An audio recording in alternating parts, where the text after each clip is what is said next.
చాలా అయిపోయింది. ఇక నా వల్ల కావడం లేదు. ఇదంతా నా వల్ల కాదు.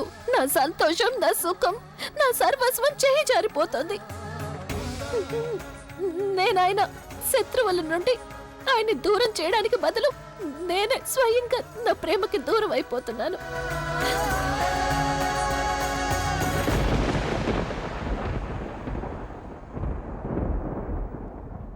నాకు తెలుసు ఆలియా ఇంకా తన్నుని ఓడించడానికి ఇంతకంటే వేరే దారి లేదని. కానీ ఇప్పుడు నా దగ్గర ఏ దారి మిగల్లేదు.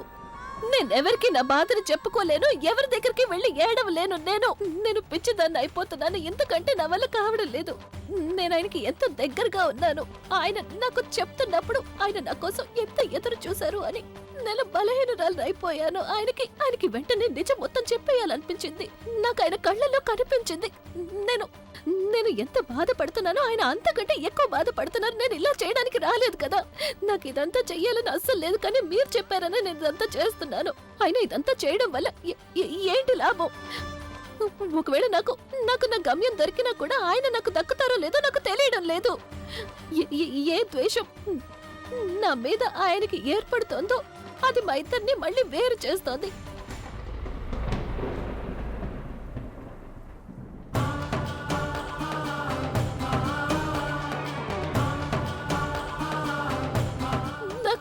నాకు ఇంత బాధ అప్పుడు కూడా కలగలేదు. ఎప్పుడైతే నేను ఆయన పెళ్లి వార్తను విన్నానో అప్పుడు, నేను ఇల్లు వదిలి వెళ్ళినప్పుడు కూడా నాకు ఇలా అనిపించలేదు. కానీ నేను ఆయన కళ్ళల్లో ద్వేషాన్ని చూసిన తర్వాత ఇంకా ఎక్కువ బాధగా ఉంది నాకు. నన్ను ఈ సమస్య నుంచి బయటపడేయండి, లేకపోతే అంతా నాశనం అయిపోతుంది. ప్లీజ్, నేను మీకు దండం పెడతాను. ఇదంతా నా వల్ల కాదు. నేను మీకు దండం పెడతాను, ప్లీజ్.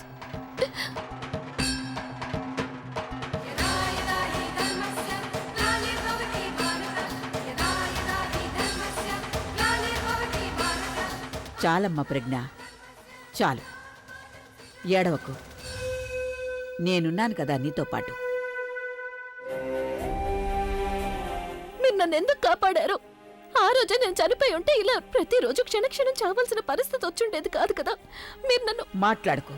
నీ నోటి నుంచి ఇలాంటి మాటలు ఎప్పటికీ రాకూడదు. భగవంతుడి దయ అది. ఆయన దయ వల్లే ఆ సమయంలో నేను అక్కడికొచ్చాను. లేకపోతే నేను నా జీవితంలో అన్నిటికంటే బాధాకరమైన రోజును చూడాల్సొచ్చేది.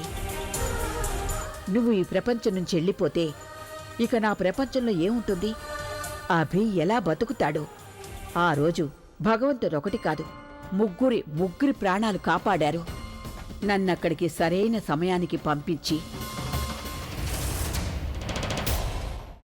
అమ్మా, అలాంటి వాళ్ళది నిజమైన ప్రేమ కాదు, అది వ్యామోహం. ఎగ్జాక్ట్లీ చిన్నత్త. నిజంగా ప్రేమించుకున్న వాళ్ళు అలా చేయరు. ఎంత మనసు విరిగిపోతే కన్న కూతుర్ని పట్టుకొని మా దృష్టిలో చచ్చిపోయా ఉంటుందా తల్లి? అది సరే అమ్మా, తన కూతురుతో తన మాట అనేటప్పుడు ఆమె మాటల్లో వ్యథ, కళ్ళల్లో బాధ గమనించావమ్మా? పెద్దబాబుకు బర్త్డే విషెస్ చెప్పు కూడా వెళ్ళాం కదా. ఊరికే ఎలా కాలిపోతుంది? మంట పెడితేనో పడితేనో తగలబడుతుంది.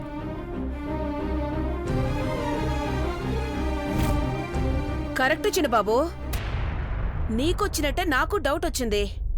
పార్వతే షర్టును తగలబెట్టిందనుకుంటా.